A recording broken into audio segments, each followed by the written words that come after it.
Good evening from New York. I'm Chris Hayes. Donald Trump is doing his best to fight his way out of the Jeffrey Epstein mess he has created for himself.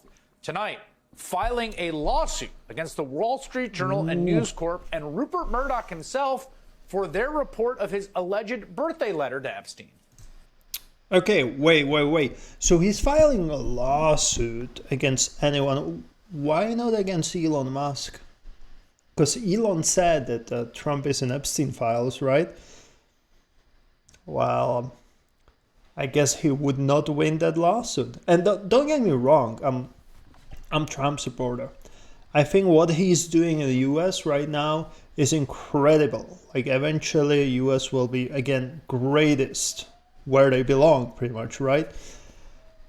But the way Trump handled the Epstein files is just horrible. And I don't know if he's playing, if he's playing rhetoric game, like, oh, we said there's no list, but it doesn't mean there's no one else guilty than Epstein and Giselle, whatever her name is, Maxwell, right? I don't know, because it kind of sounds like that to me, because right now it's like, oh, Epstein did not have a list. Well, you had the whole investigation, right? Don't tell me that you didn't see anyone else abusing these poor kids. It's ridiculous. Apparently there was like thousands of hours of videos. So don't tell me you were not able to find out anyone else than Epstein doing these horrific things. So it's kind of ridiculous. But like I said, right now he's talking specifically about Epstein created list. So he might not be lying, but again, they need to release it. Actually, to be fair, I don't care about Epstein list. I don't care about Epstein files. Just get all of these guilty people to prison. That's it. Like you can't say that Epstein did all of this alone and no one else is gonna get charged. It's ridiculous. It's insulting people's intelligence, and I think he really underestimated how people will react to Epstein. So, yeah, let's just continue. This while his Department of Justice scrambles to kind of appear to release some of the Epstein files in an effort, obviously, to placate his agitated MAGA base. Yeah. We're going to get to the lawsuit in a minute. But first, the Department of Justice filed a motion to unseal grand jury information from both the case of late child sex trafficker Jeffrey Epstein and his associate, currently in federal prison, Ghislaine Maxwell. On its face, it appears to be a good thing because people want transparency. They want the files released. But there's a huge caveat here. Not only is the department going to redact identifying information about the victims, which they very well should, they are also going to redact identifying information about anyone else whose name might come up in the documents in question. What? Quote, the department will work with the United States Attorney's Office for the Southern District of New York to make appropriate redactions of victim-related information and other personal identifying information prior to releasing the transcripts. Obviously, all victim-related information absolutely must be redacted. Oh, yeah, but for also, sure. Like, why redact no the arguing other personal about that. Identifying information? I mean, if you are trying to look like you're transparent, avoid looking like you're covering something up, that seems like probably not the best way to go about it. But that is not the only big revelation we got today. The top Democrat on the Senate Judiciary Committee, which of course oversees the FBI and the Department of Justice, now says that the Bureau agents were instructed to flag to DOJ about any Epstein records that mention Donald Trump. Get this is a new letter out today to Attorney General Pam Bondi from Ranking Member Dick Durbin, who writes this, quote, according to information my office received, you pressured the FBI to put approximately 1,000 personnel in its information management division on 24-hour shifts to review approximately 100,000 Epstein-related records, adding, quote, my office was told these personnel were instructed to flag any records in which President Trump was mentioned. Nah, hold on. I don't believe that, because if President Trump is in files, and the chances are he is, it might not be him abusing the kids or whatever, right? But he's definitely going to be in the files because they were somehow friends, somehow they knew each other, right? But anyway, if they black out his name, what's gonna happen? The people who know he was there, and those people, if they get mentioned in those Epstein files, what do you think is gonna happen? Everyone's gonna say, hey, Trump was there as well. So there's no way we're actually getting any information. There's no way they're gonna black out only Trump's name. It's gonna be literally everyone. Because once you give one name out, guess what that person's gonna do? Let's say Bill Clinton's gonna be there. What do you think Bill Clinton's gonna say? Trump was there as well, right? If Trump was there. And honestly, looking at the Epstein files, case, whatever, right now, really looks not so good for President Trump. And the way he's handling it. Like, he wanted to be transparent about everything else. About MLK, JFK. What about Epstein? It's, I don't know. What? And all this comes just a day after that shocking story in the Wall Street Journal about what the paper described as a, quote, bawdy birthday letter bearing Trump's signature, written to Epstein back in 2003 before his first arrest. Quoting from the Journal's description, the letter bearing Trump's name, which was reviewed by the Journal, is bawdy, like others in the album.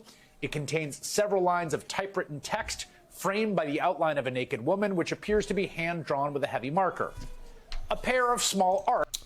Okay, hold on. First of all, Jeffrey Epstein wasn't accused back then of being pedophile and whatever, right? So the chances are maybe President Trump didn't know he's this freak. And look, they're two guys. Really?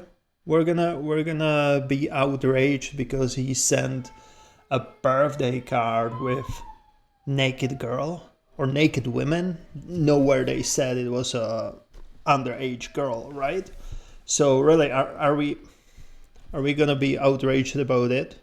2003, before he was found guilty of pedophilia or being pedophile, whatever you want to call it, right? I don't really think that. I don't think that's that bad. I'm sorry. Like, obviously, different. It would be different if he sent it in, I don't know, 2010, when everyone knew he's pedophile, right? That would be different. The same if you have like pictures of them being best friends, 2010. Yeah, that would be really bad. But come on, 2003, 2004, I don't know.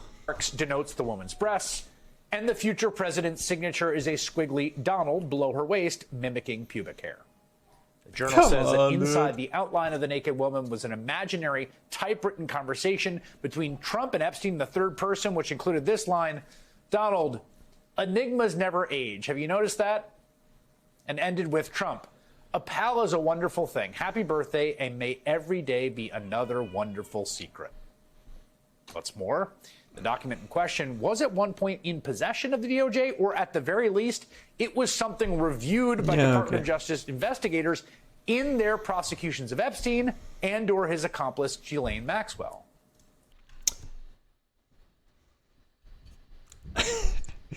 I don't know, man. This does sound like a setup, like a fake postcard or whatever you want to call it, fake birthday wish. And again, we all know that they're into the younger women, right? President Trump's wife right now is, I think, significantly younger as well, right? I don't know. It's really hard. I'm not excusing underage women, right? But if he's 50 and he's into the girl who's 23, that's okay. And I think Trump definitely is that case, who's into the younger women. So, but yeah, again, I don't know. I don't know where the truth is, but this to me is not proof enough to say that President Trump is pedophile because of some letter from 2003 before Jeffrey Epstein was found guilty of being pedophile, and we don't even know if that letter is fake or not. To be clear, Trump denies having anything to do with the letter. He is suing the Wall Street Journal over this reporting after having threatened to do so. Here we go. Quoting from the paper, In an interview with the Journal on Tuesday evening, Trump denied writing the letter or drawing the picture. "This is not me. This is a fake thing. It's a fake Wall Street Journal story," he said. "I never wrote a picture in my life. I don't draw pictures of women," he said. "It's not my language. It's not my words." Of course, Donald Trump has written many pictures in his life, like the ones you are seeing on your screen right now. In fact, people have been surfacing these pictures all day. It seems to be kind of like a thing he's into, actually. I've got to say, when the whole Epstein story first resurfaced, with the 2-page memo from the Department of Justice saying, it's done, case closed, nothing to see here. Yeah, that was such a BS. Nothing, right? My first instinct was not that there was an active cover-up of stuff about Donald Trump in the files. I thought most likely was that this administration, people around him, had very cynically hyped up the quote-unquote Epstein files to reach and mobilize a certain quadrant of voters. And then they realized they had overpromised and were going to underdeliver. And man, did they overpromise. Okay, well, let's remember one thing. President Trump never actually said he's going to release Epstein files. He was asked about it and he said, well, it might be too sensitive. We'll see how it actually looks because it might affect too many people, right? Which, again, it's not the best answer, and it's just my wording, how I understood, how I remembered it. But he never promised that he's going to release Epstein files. He was asked about JFK, MLK, and Epstein files. He was like, I don't know. So that's the first thing. He never really promised it. And yeah, Pam Bondi and all of these people saying how it's on the table, how it's shocking and everything. I don't really think they hyped it up. I really think President Trump found out who's on the list, and either it was too many powerful people, maybe the whole government would go down, or another thing is, like I said, if he deletes his name from the files, there's going to be someone who knows someone who's going to say it, or there's a third party who's going to make it impossible to even release it when it's not full, right? I think it's safe to say that on the list we have Democrats, we have Republicans, we have businessmen, we have everyone. So, yeah, definitely not the best thing to do for a president at the start of his term. And I think the smart would be just continue pretending like you're investigating, and then at the end of your term, just let it out. But obviously, they didn't play it well. Elon definitely helped. And again, look, so he's suing the Wall Street Journal for fake news, but he never sued Elon Musk. This is something Donald Trump has talked about. The DOJ may be releasing the list of Jeffrey Epstein's clients. Will that really happen? It's sitting on my desk right now to review. That's been a directive by President Trump. I think tomorrow, Jesse, breaking news right now, you're going to see some Epstein information being released by my office. What you're going to see, hopefully tomorrow, is a lot of flight logs, a lot of names, a lot of information. James Comer said yesterday that all the Epstein files are missing. Can you confirm the status of them? We still haven't heard from you. No, the FBI. Yeah, the FBI, they're reviewing. There are tens of thousands of videos of Epstein with children or child porn. And there are hundreds of victims. And no one victim will ever get released. It's just the volume, and that's what they're going through right now. The FBI is diligent. Wait, hundreds and hundreds of victims, and you want to pretend that it was all just Epstein abusing them? That's ridiculous. And you have so many victims that are willing to witness, willing to testify. You had the freaking Netflix documentary about it. Like, the Netflix did better job than this administration. I'm sorry, but it's ridiculous. You can't release Netflix documentary and then pretend, oh, it's nothing. It was just Epstein.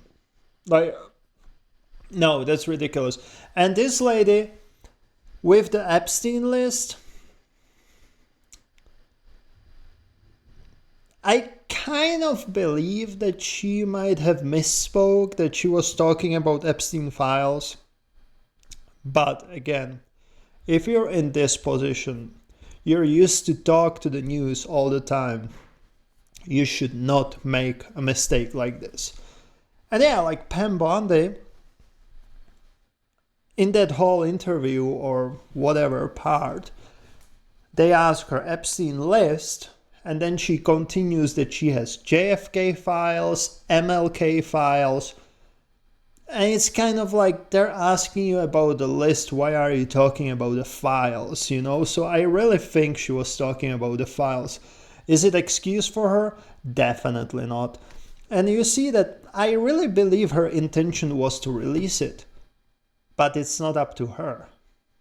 And yeah, like there's always someone above her, and someone above her is Donald Trump. And if you look how his behavior changed since pretty much the whole fallout with Elon Musk, how his behavior changed regarding Epstein, I don't know.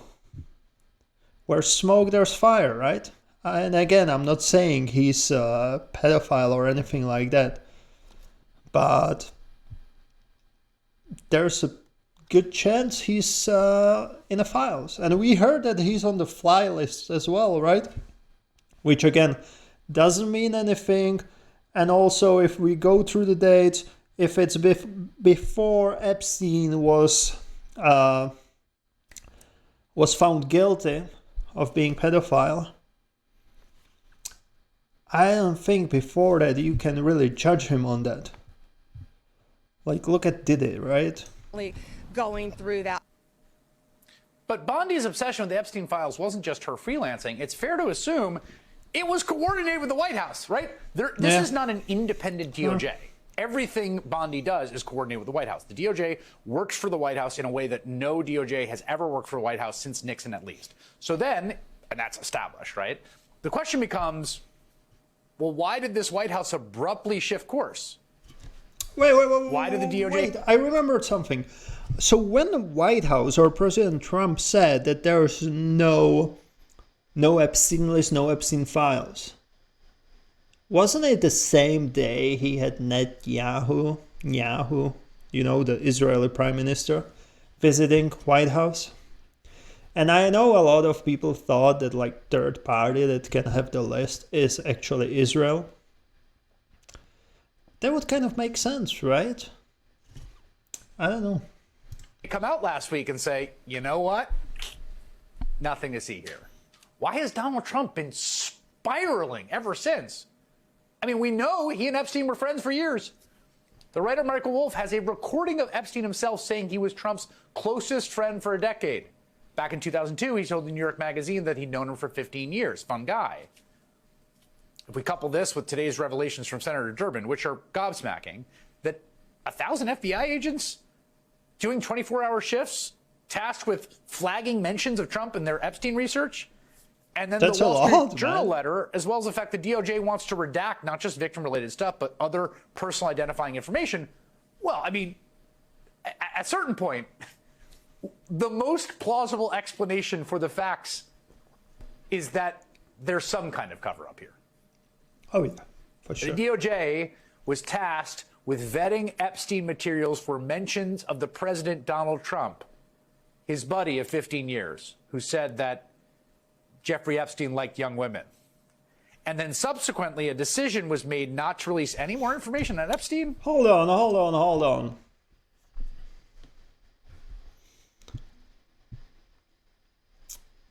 Young women. Obviously, he's politician right now. He was a businessman before, and it would be weird to say Jeffrey Epstein likes kids, right? But if you say young women, to me, it doesn't mean underage girls, right? Or underage women. To me, women is once she's 18 plus, 21 plus, right? I don't know. Yeah, I think they're just looking into it too much. But again, MSNBC. Now, the Wall Street Journal makes clear that we don't know if this letter bearing Trump's signature, previously reviewed by the Department of Justice, was among the documents reviewed by this administration, right? That, like, some FBI agent was like, whoa, gosh, you got to see this, and flagged it. But if it was, and again, that seems plausible, if it's in the record, it's hard not to see why they might come to the decision to just shut the whole Epstein thing down. Alex Wagner is an MSNBC senior political analyst. Lisa Rubin is an MSNBC legal correspondent, just published a new piece about Trump firing Epstein prosecutor Maureen Comey, and they join me now. Alex, let me start with you because, you know, I am so struck by this Durbin letter, partly because Dick Durbin is not a showboat. Like, this is not a guy who's, like, going to go on social media and try to get attention. Like, and is also not going to commit this to writing to the Attorney General without some real information. The idea that 1,000 agents working 24 hours and told to flag stuff, that strikes me as a pretty wild. I can tell you what's going on. It's my guess, but look, everyone's tied to someone. So obviously they want to skip President Trump if he's in the files. Hopefully he's not there because of some freak shit, right? Illegal stuff.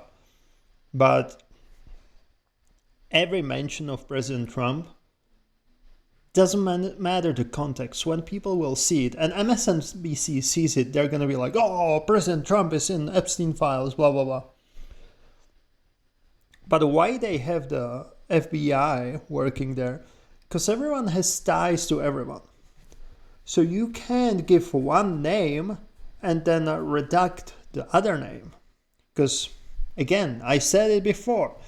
If you redact someone and someone else knows he's on the list, do you really think they're going to be quiet? No, so, like, it sucks. I don't agree with this for sure. But what they're doing is they're gonna give us some scapegoats.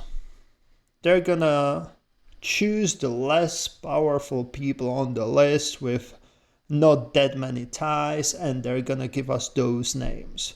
They're pretty much trying to figure out who can they give us without, like, collapsing government or everything falling apart, right? Pardon me, that's the C4 exploding.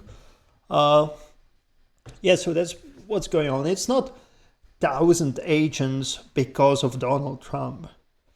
It's like it's going to sound ridiculous, but they're trying to do the best job, trying to figure out what's the best for national security. Because, again, if some third party have the full list, you need to take it all into account, right? Like, can they give us Prince Andrew? Who knows? Like, there's more. It's not just about, hey, here's the list. All of these people are pedophiles. Like, it's not that easy for sure. I wouldn't look into it as much. Like, it sounds bad, but we all expected it. We all knew we're not gonna get all of these powerful people, right? BFD, I think, Chris, is the official term for it. 1,000 of them, and the belief somehow, I mean, this is an exercise in hubris unlike anything I've ever seen. The idea that you're going to have 1,000 agents working under the explicit order to weed out the Trump stuff, and that's not somehow going to leak, but also Trump's strategy from the beginning, right? This is a person who in 2015 at CPAC is trying to impugn the reputation of Bill Clinton by mentioning Clinton's activities on Epstein Island. Yep. Trump is obsessed with Epstein. Trump gives, curries favor with people who are also obsessed with Epstein and what he's done. Trump plays footsie in interviews during the campaign, saying he will release the Epstein files, even if he sort of dances around it. He entertains the idea. Trump allies himself with people who are obsessed with Epstein, and then, Chris, populates his administration. The top levels of his administration, his attorney general, his FBI director, and his vice president, all obsessed with Jeffrey Epstein. He does this on his own accord, knowing, presumably, we can only gather, Chris, that he himself is in the Epstein files. It is like the self-sabotage to make these choices over the course of a decade, knowing that if he won, the chickens were going to come home to roost. And what does he do now? I mean, it is truly, it boggles the mind. The phrase own goal isn't like, it's truly, it is the most hubristic thing I've seen from a man who has pushed the bounds of hubris to the outer reaches of the universe. But this is a problem completely of his own creating. He brought these people in. They are asking for results. He built a movement on it, and now he sits atop it, potentially indicted in the crime that he has made everybody obsessed with. Unbelievable. Okay, no, I disagree with it. More I listen to it, more I actually think that there's a completely different reason why President Trump is not releasing it. We all know it's going to be powerful people, right?